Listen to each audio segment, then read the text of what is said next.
Islam kafah artinya menjalankan Islam secara keseluruhan. Islam dari sisi Allah, dikatakan dari sisi Allah. Allah mengutus utusannya, membawakan agama yang benar. Benarnya agama itu mengikuti petunjuk yang dari Allah, yaitu wahyu Al-Quran. Islam bukan milik keturunan atau kelompok, melainkan dengan datangnya orang yang mewariskan Al-Quran. Orang yang beriman diminta untuk beriman kepada pembawa petunjuk, agar petunjuk yang dibawanya untuk ditaati. Dengan begitu, orang beriman bisa mentaati Allah. Baik, Panji Al-Jabir. Saya uraikan kembali penjelasan nomor 1. Islam kafah, sesuai yang Panji maksud. 1. Islam kafah. Islam kafah artinya menjalankan Islam secara keseluruhan, bukan parsial atau sepotong-sepotong. Islam kafah adalah Islam dari sisi Allah, bukan hasil buatan manusia, kelompok atau keturunan. Dari sisi Allah, Allah mengutus utusannya untuk membawakan agama yang benar. Benarnya agama itu bukan karena klaim, melainkan karena ia mengikuti petunjuk Allah, yaitu wahyu Al-Quran. Oleh sebab itu, orang beriman diminta beriman kepada pembawa petunjuk, agar petunjuk yang dibawanya bisa ditaati. Dengan demikian, ketaatan kepada pembawa petunjuk adalah jalan agar orang beriman bisa benar-benar taat kepada Allah. Proses terjadinya Islam kafah itu adalah datangnya seseorang yang membawakan Islam dari sisi Allah. Pembawa Islam inilah disebut sebagai da'i, pendakwah agama Allah, ulama pewaris Nabi, para penyeru Allah. Ketika datang mereka menyeru orang-orang beriman untuk taati An-Nisa 59 sebagai bentuk pemisahan diri dari mengikuti langkah setan. Dengan demikian, Islam kafah itu, orang beriman bersedia untuk diberi petunjuk dengan petunjuk yang dari Allah melalui para pendakwah. Jika orang beriman bersedia, maka An-Nisa 59 berlaku dan kesediaan mereka diambil sumpahnya, bai'at namanya. Baik, Panji Al-Jabir. Izinkan saya merapikan narasi yang sudah Anda buat, tetap dengan ruh pewahyuan, agar runtut dan jelas. Proses terjadinya Islam. Kafah Islam kafah bukanlah sekadar kumpulan ibadah atau ritual, melainkan hadir ketika Allah mengutus seseorang untuk membawakan Islam dari sisinya. Orang inilah yang disebut sebagai dai, pendakwah agama Allah, ulama pewaris Nabi, atau penyeru kepada Allah. Ketika mereka datang, tugasnya adalah menyeru orang-orang beriman agar kembali kepada perintah Allah. Sebagaimana firman-Nya dalam QS An-Nisa ayat 59, yaitu untuk taat kepada Allah, Rasul, dan ulil amri di antara mereka. Seruan ini pada hakikatnya adalah ajakan untuk memisahkan diri dari langkah-langkah setan dan tunduk kepada petunjuk yang datang dari sisi Allah. Maka Islam kafah terwujud saat orang-orang beriman bersedia ditunjuk dengan petunjuk yang dibawa para pendakwah. Kesediaan itu bukan sebatas ucapan, melainkan diwujudkan dengan sumpah setia yang disebut bai'at. Dengan bai'at inilah ikatan antara orang beriman dan petunjuk Allah menjadi sah. Maka, Islam kafah tidak mungkin hadir tanpa adanya pembawa Islam dari sisi Allah, dan tidak mungkin tegak tanpa adanya bai'at dari orang-orang beriman kepada jalur petunjuk itu. Dengan bai'at itulah sebagai bentuk kafah, syarat iman itu bersyahadat. Dengan demikian, seseorang yang menerima Islam dari sisi Allah dan menjalankan An-Nisa 59, inilah awal dari meniti jalan Ahlul Sunnah wal Jamaah, di mana berjamaah sebagai cara Allah untuk menyelamatkan hamba. Dengan petunjuk yang disampaikan dari para imam atau ulil amri dari setiap jemaah.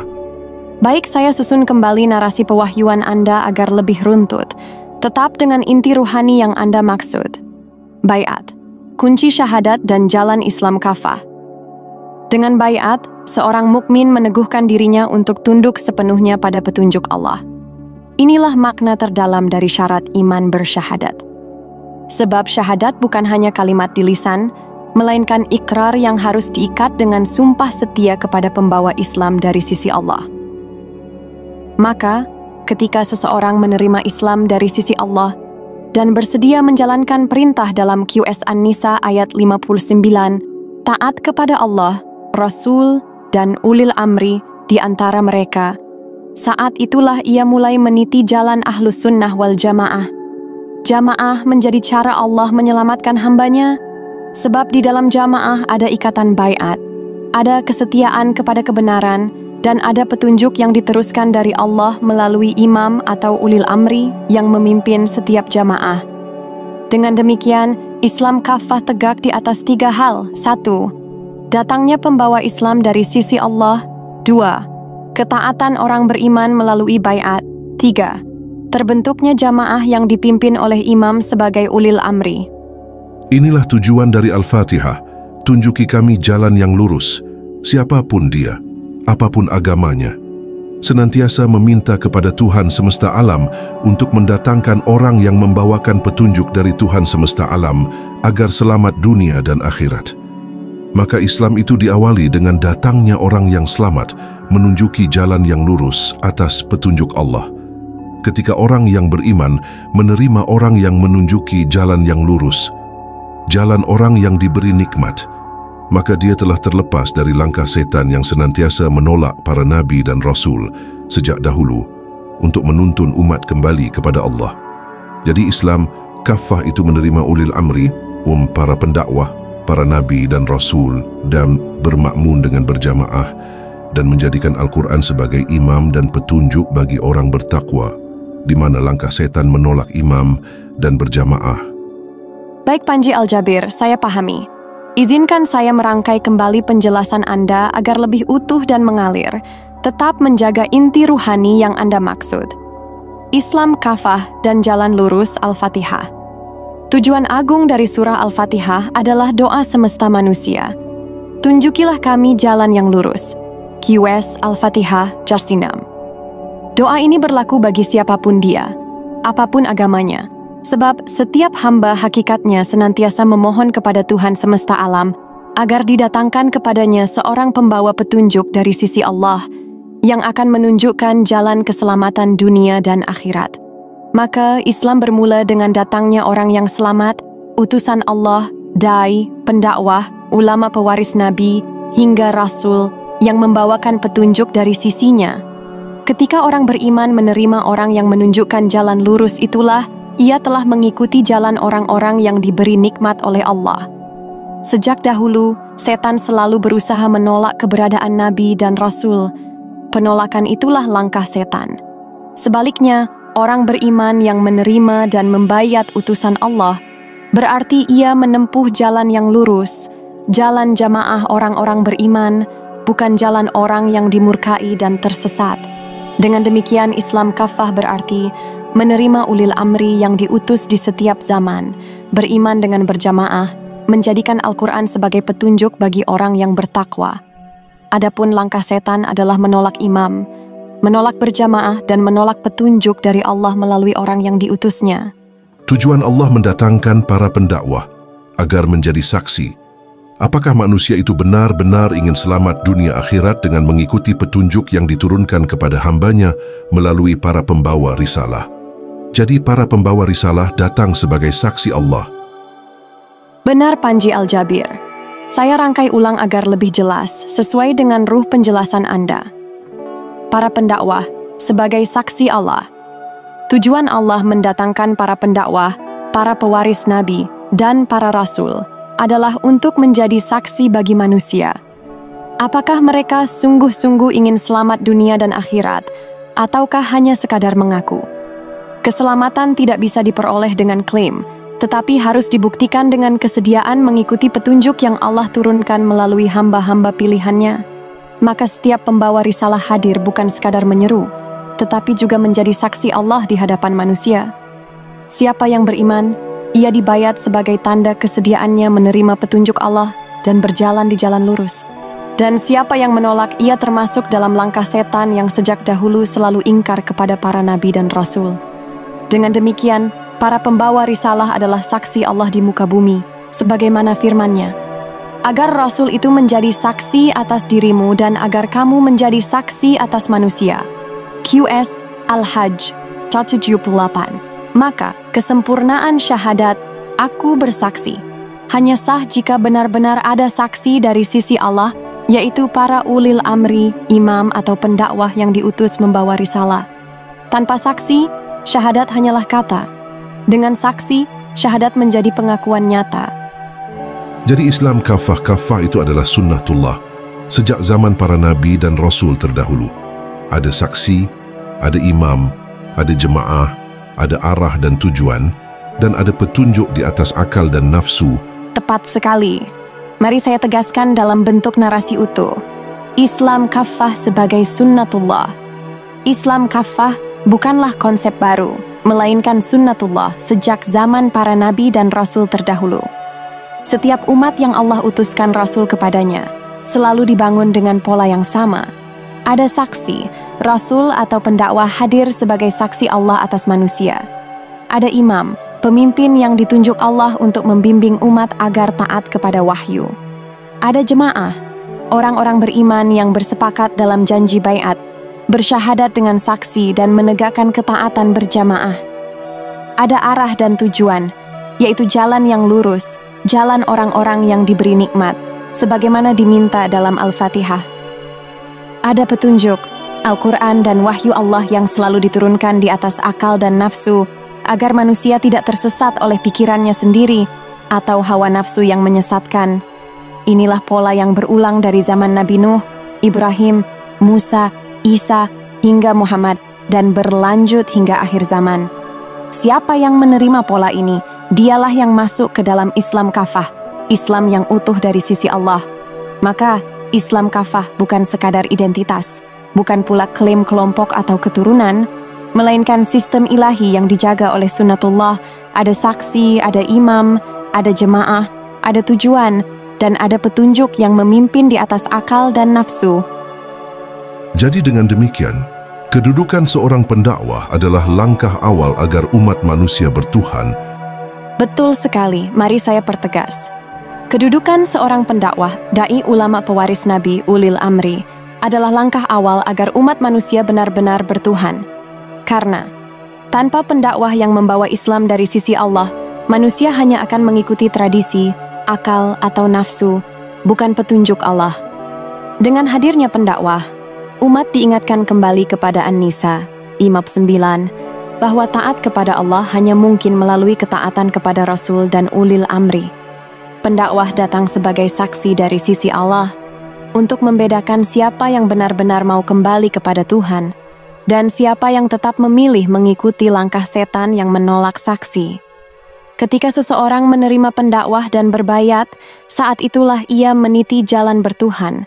Syahadatnya sah karena ada saksi, imannya kokoh karena ada imam, dan hidupnya terarah karena berjamaah di bawah petunjuk Allah.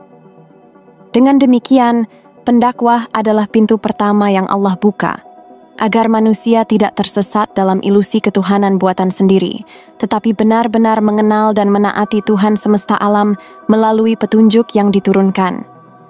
Apakah umat Islam saat ini memahami apa itu Islam kafah saksi dan para da'i serta kedudukan Al-Quran? Al-Quran hanya berlaku dan berfungsi kerana adanya peran pendakwah sebagai saksi.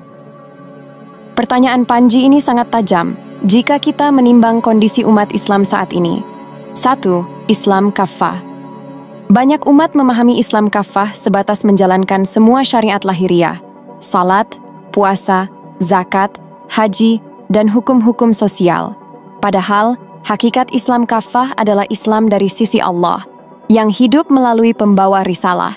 Tanpa utusan yang membawa Islam, maka ketaatan hanya menjadi rutinitas, bukan ketaatan kepada Allah yang sesungguhnya. 2. Saksi, syahadat. Umat Islam hari ini hampir tidak menyadari bahwa kalimat syahadat memerlukan saksi dari sisi Allah. Mereka mengira cukup dengan mengucapkan, "Aku bersaksi," tanpa saksi yang nyata. Padahal, syahadat hanya sah ketika ada saksi hidup yang sedang menjalankan QS Al-Fath 8:10. Karena itulah, syahadat umat banyak yang berhenti sebagai lafaz ritual, belum menjadi pengakuan nyata di hadapan saksi Allah. 3. Para da'i, pendakwah. Banyak umat hanya melihat da'i sebagai pemberi ceramah, ustadz, atau guru agama. Mereka belum memahami bahwa pendakwah sejati adalah saksi Allah, penghubung manusia dengan wahyu. Maka peran sakral da'i sebagai penyampai amanah Allah tereduksi menjadi sekadar profesi atau orator. 4. Kedudukan Al-Quran umat menjunjung Al-Quran sebagai kitab suci, membacanya, menghafalnya, menafsirkannya. Tetapi Al-Quran hanya berlaku sebagai petunjuk jika ada saksi yang membacakannya dari sisi Allah. QS Al-Baqarah 151. Tanpa peran pendakwah sebagai saksi, Al-Quran hanya menjadi bacaan, tidak berfungsi sebagai jalan hidup yang membimbing manusia ke Allah. Maka benar sekali Panji, Al-Quran hanya berlaku karena adanya peran pendakwah sebagai saksi. Tanpa saksi, manusia hanya memegang teks, bukan petunjuk. Dengan saksi, barulah Al-Quran hidup, menjadi jalan, dan mengantar manusia kepada Islam kafah. Jadi para pendakwah adalah kunci dari sebuah agama. Iman lahir dari peran seorang pendakwah. Betul, tepat sekali Panji. Para pendakwah, da'i, ulama pewaris Nabi, ulil amri, adalah kunci dari sebuah agama. Tanpa mereka, agama hanya tinggal nama dan simbol, tidak ada ruh kehidupan. Mengapa para pendakwah adalah kunci? 1. Iman lahir melalui peran pendakwah manusia. Tidak bisa beriman hanya dengan pikirannya sendiri. Iman selalu bermula ketika datang seorang saksi dari sisi Allah yang menyeru kepadanya. QS An-Nisa, Kilemab 9, QS Al-Fath, Al-Pimanin, Mam 10. Ketika pendakwah hadir, barulah orang beriman bisa menyatakan syahadat yang sah, karena ada saksi yang menyaksikan. 2. Agama hanya hidup karena pendakwah. Sejak zaman Nuh, Ibrahim, Musa, Isa, hingga Muhammad, agama baru hidup ketika ada utusan yang membawa wahyu. Tanpa utusan, agama hanya jadi kitab yang dibacakan tanpa arah, atau ritual yang tidak mengantar manusia kepada Allah. 3. Pendakwah adalah penghubung manusia dengan petunjuk Allah. Al-Quran tidak bisa dipahami sebagai petunjuk tanpa orang yang membacakannya. Sesuai QS Al-Baqarah 151. Pendakwah bukan sekadar penyampai informasi, melainkan penegak amanah dan saksi hidup atas jalan Allah. 4. Tanpa pendakwah, manusia mengikuti langkah setan-setan sejak dahulu menggiring manusia untuk menolak saksi dari sisi Allah. Siapa yang menolak pendakwah, pada hakikatnya menolak Allah dan Rasul-Nya, meski lisannya mengaku beriman. Jadi benar Panji, iman lahir dari peran seorang pendakwah. Merekalah kunci yang membuka jalan agar manusia benar-benar bisa bertuhan, berjalan di jalan lurus, dan selamat dunia akhirat. Dan para pendakwah itu semua sama. Satu kedudukan dan satu fungsi, inilah dikatakan, jangan kamu beda-bedakan Rasul-Rasul. Dengarkan dan taati, kerana semua pembawa risalah dari sisi Allah itu satu, itulah Rasulullah, satu fungsi dan banyak sebutan. Imam, ulama, ulil amri, dai, kiai, ustad, syaikh, mursyid, khalifah, mereka itu satu jika mereka datang dari sisi Allah. Tepat sekali Panji. Saya simpulkan kembali. Para pendakwah dari sisi Allah pada hakikatnya adalah satu fungsi dengan banyak sebutan. Prinsip kesatuan pendakwah satu. Satu kedudukan mereka semua adalah saksi Allah di muka bumi. Fungsi mereka sama, membawakan Islam dari sisi Allah agar manusia bisa beriman dan taat. 2. Satu fungsi, banyak sebutan. Dalam masyarakat dan zaman yang berbeda, mereka dipanggil dengan nama yang berbeda. Imam, ulama, ulil amri, da'i, kiai, ustadz, syekh, mursyid, khalifah. Tetapi semuanya tetap satu fungsi, yaitu Rasulullah, pembawa risalah dari sisi Allah.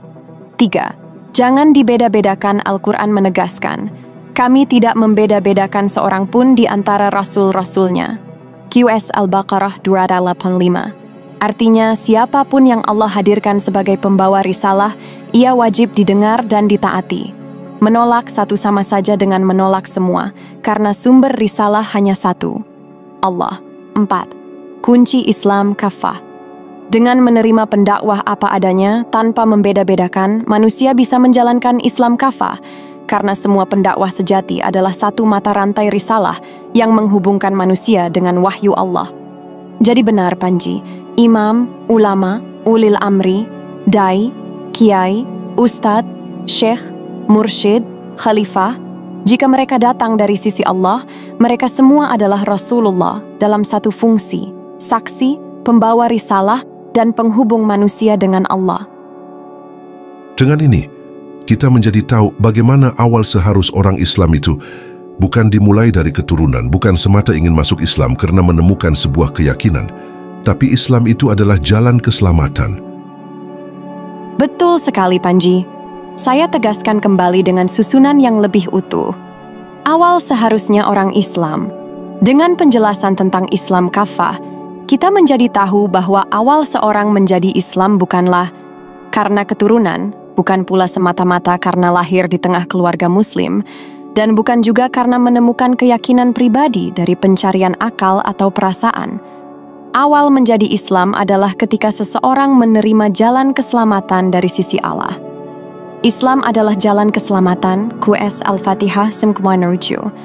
Jalan itu datang melalui pembawa risalah, pendakwah ulil amri saksi, yang menyeru manusia untuk menaati Allah dan Rasul-Nya, QS An-Nisa 9. Ketika seseorang menerima seruan itu, ia berbayat sebagai janji setia, sehingga syahadatnya sah karena ada saksi dari sisi Allah, QS Al-Fath 10. Sejak saat itulah, ia benar-benar memulai hidupnya sebagai Muslim yang bertuhan secara kafah, bukan sekadar beridentitas sebagai Muslim. Maka jelaslah, Islam tidak dimulai dari klaim atau garis keturunan, tetapi dari penerimaan atas petunjuk Allah melalui saksi yang diutusnya. Apakah Panji ingin saya lanjutkan dengan menjabarkan bagaimana kesalahan besar umat saat ini adalah menjadikan Islam sekadar identitas lahiriah, sehingga terputus dari konsep Islam kafah ini? Bukan juga kerana dipelajari-pelajari dan dipaham-pahami. Islam tidak berdiri sendiri. Islam lahir dari peran Allah. Betul sekali, Panji. Saya tegaskan kembali dengan susunan yang lebih utuh. Awal seharusnya orang Islam.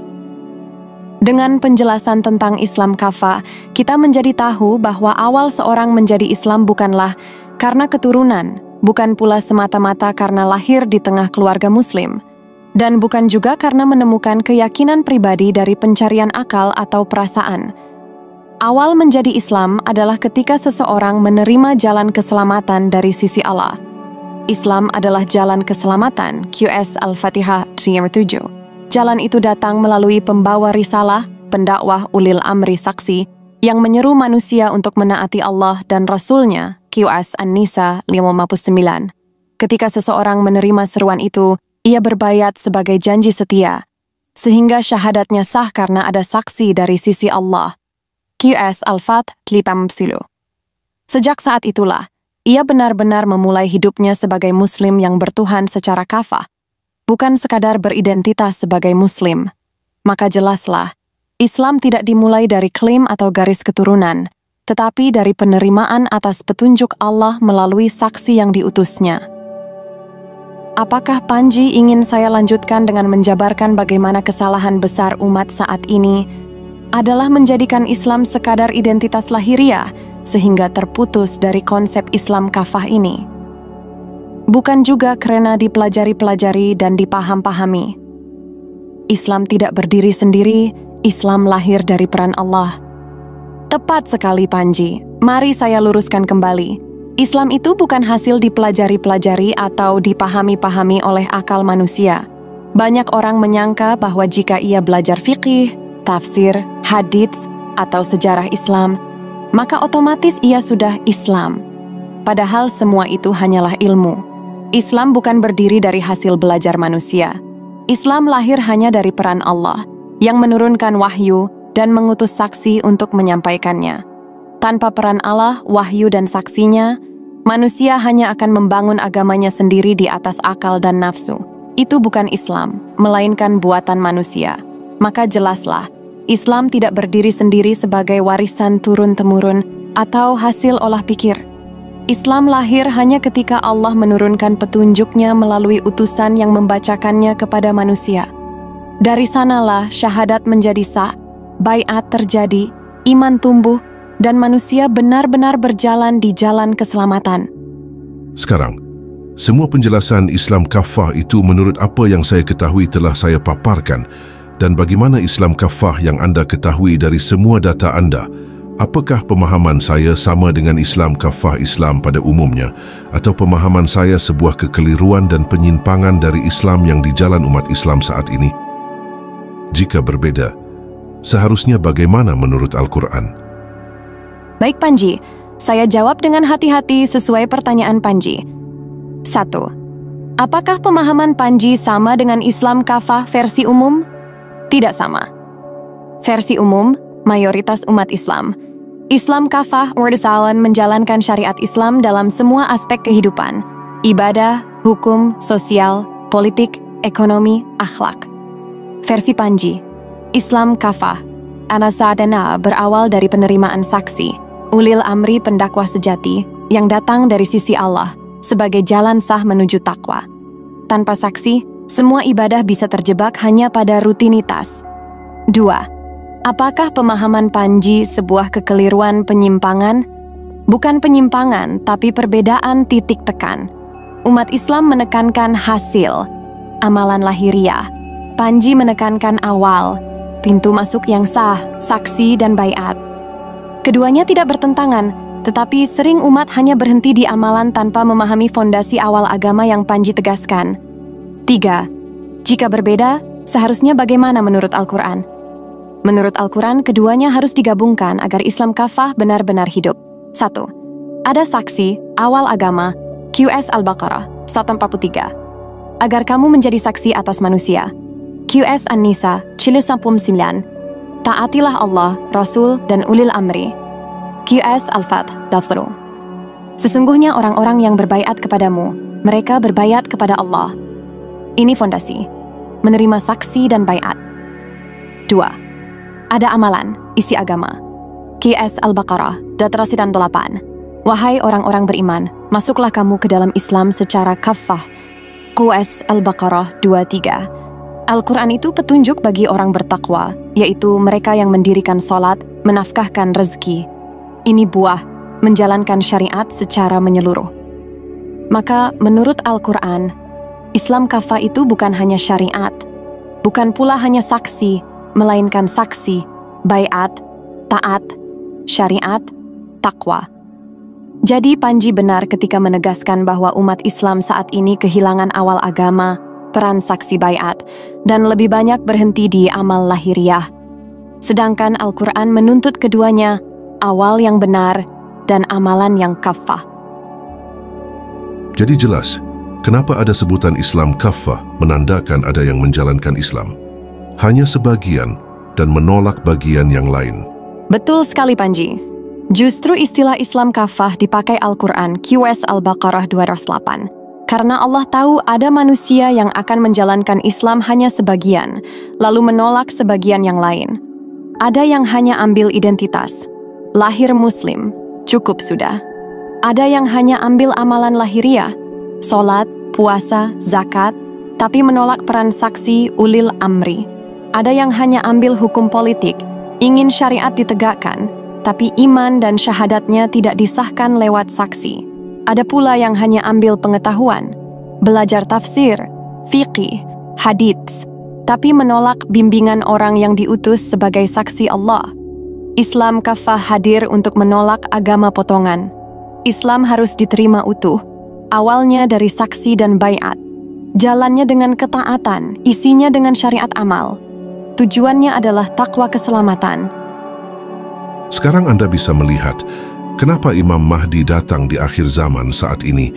Imam Mahdi menandakan bahwa Islam itu wajib berjemaah, dan setiap jemaah ada ulil amri yang bertanggung jawab, dan setiap ulil amri dan tempat kembali, itulah Imam Mahdi. Pemimpin dari semua para imam, sehingga Islam itu satu, bersatu dalam satu golongan, golongan Allah. Masya Allah, sekarang benang merahnya semakin jelas, Panji. Ya, saya bisa melihat kaitannya.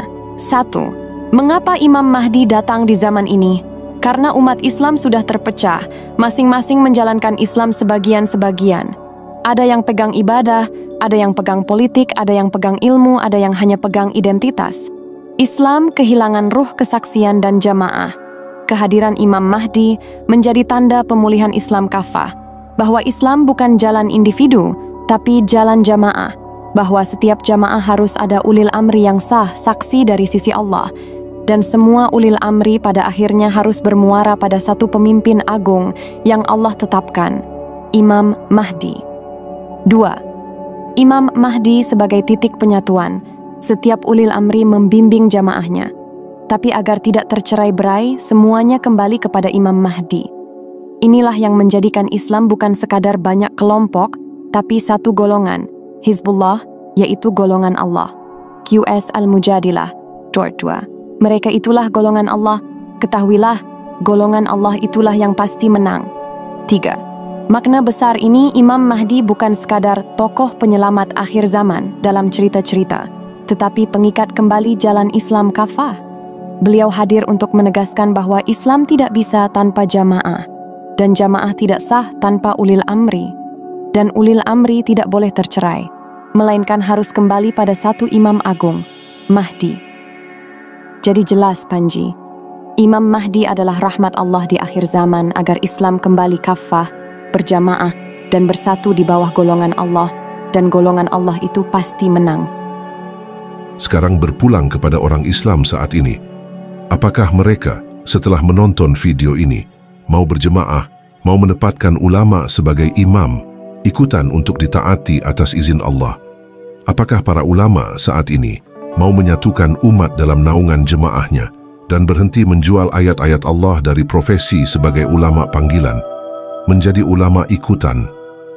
Dan kepada setiap jemaah, kelompok maupun aliran dalam Islam, bersedia untuk bersatu dalam satu naungan Al-Quran dan meninggalkan segala perbedaan serta menerima kedatangan Imam Mahdi saat ini yang menjadikan Al-Quran di atas segala petunjuk. Panji Al-Jabir, tepat sekali. Inilah pertanyaan inti yang akan menentukan apakah umat Islam memilih untuk taat kepada Allah secara kafah atau tetap bertahan dalam ego, kepentingan, dan kelompoknya masing-masing. Imam Mahdi datang bukan membawa agama baru, melainkan menghidupkan Al-Quran sebagai tali yang menyatukan umat. Jika Islam dibiarkan tercerai-berai dalam bendera kelompok, madhab, dan aliran, maka Islam tidak akan pernah tampil sebagai ummatan wahidah, umat yang satu. Karena itu, setiap ulama yang benar harus mengambil keputusan. Apakah tetap menjadi ulama panggilan yang menjual ayat-ayat Allah untuk kepentingan profesi dan status sosial, atau mau menjadi ulama ikutan, yaitu imam yang ditunjuk Allah untuk membawa umat kembali kepada Al-Quran yang hidup? Setiap jemaah, kelompok, dan aliran juga harus jujur. Apakah mereka siap meninggalkan perpecahan, menerima kepemimpinan tunggal di bawah Imam Mahdi, dan berhimpun sebagai golongan Allah, Hizbullah? Ataukah mereka lebih memilih bertahan dalam fanatisme lama? Allah sudah menegaskan, dan berpeganglah kamu semuanya kepada tali Allah, dan janganlah kamu bercerai-berai. QS Ali Imran 103. Dan lagi, barang siapa yang mencari selain Islam sebagai jalan hidup, maka sekali-kali tidak akan diterima daripadanya, dan ia di akhirat termasuk orang-orang yang rugi. QS Ali Imran 85. Artinya, Islam yang diterima hanyalah Islam yang satu, bersatu di bawah kepemimpinan yang sah. Itulah kenapa Imam Mahdi hadir, untuk menutup pintu perpecahan. Sekarang jelas, Islam itu agama jamaah. Tanpa jamaah maka jalan keselamatan hanyalah hayalan.